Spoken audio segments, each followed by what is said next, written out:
has the second highest number of cases worldwide after the United States. About 80,000 new infections are recorded each day, the world's highest daily rise. Well, despite this, the government is unlikely to reimpose the lockdown after harsh restrictions battered the economy and wrecked the livelihoods of millions of people. All right, let's get you more on this. DW's Nimisha Jaswal joins us now from Delhi. Nimisha, a very sad and grim milestone. Infection rates are still surging in India. Any signs of how the authorities are trying to stop or contain the surge?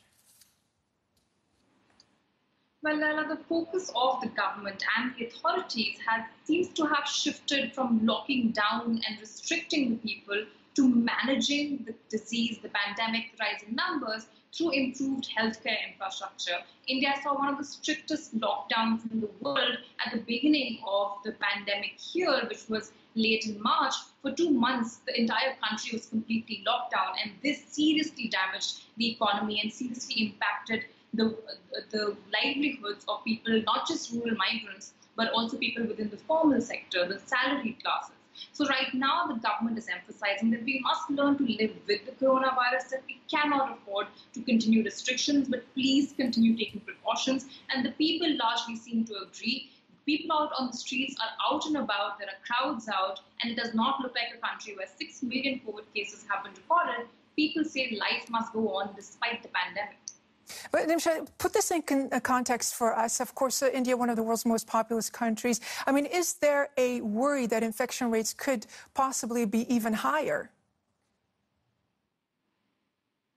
Well, Lala, there are concerns that even while India says it is ramping up testing, what is the quality of the tests? Are the rapid tests accurate enough, or are they only detecting cases with high viral loads? Is there enough testing in rural areas? We must understand that now a lot of the caseload is shifted to rural India as opposed to in the beginning of the pandemic when it was largely in urban India where the population density is very high. So there are concerns about undercounting. There are also concerns about undercounting of deaths, which may impact the mortality rate we are seeing here. Of course, the low mortality rate in India has been one of the factors that the government keeps highlighting in how well India is doing despite the high numbers. But of course, even then, given the massive population, every day India is losing over 1,000 people. So this uptick is definitely a concern.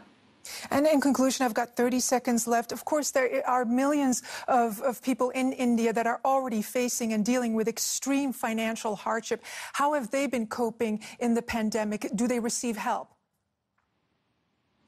Well, it's definitely been difficult, Ella. We saw thousands of rural migrants walking home, cycling home for hundreds of kilometers at the beginning of the lockdown. Some aid has been disbursed to them, to construction workers, to farmers, to women workers. However, the formal sector, the salaried sector, has seen millions of job losses too, and they are complaining that the government is not doing enough for them. India has seen its worst ever quarterly GDP contraction in the last 2 months. A judge ruled that the ride-hailing service could continue to operate in London. Wall Street rebounding from its